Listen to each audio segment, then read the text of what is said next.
magkaroon rin ng sanction. Yeah. So, dito po sa 798, wala pong nakita. Lahat yun po ay na-validate given the submissions. Dun sa remaining 148, hindi po natin alam. So, that's why, Mr. Chairman, ako po, no, I will put it on the record. If the committee will not grant us any more time, please feel free po to just remove that. Well, Sec, ganito, kung wala naman kayo na-detect na totoong repeated, no? Yung inulit talaga.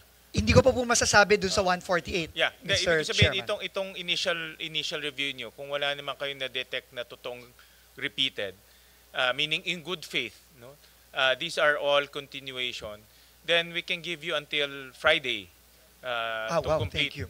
Kasi by Wednesday, mag-uumpisa na yung aming technical working group. So, we'll schedule lang DPWH towards the end para mabigyan namin kayo ng time. Kung wala kayo nakitang bad faith.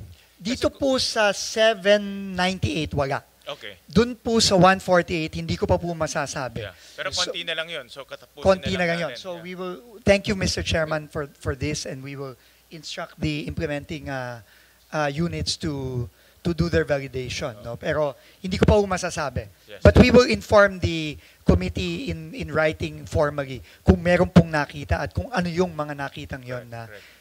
tapos na pala pero pinasok pa rin. Correct. And then, like what we And talked, definitely po, dapat matanggal yun. yung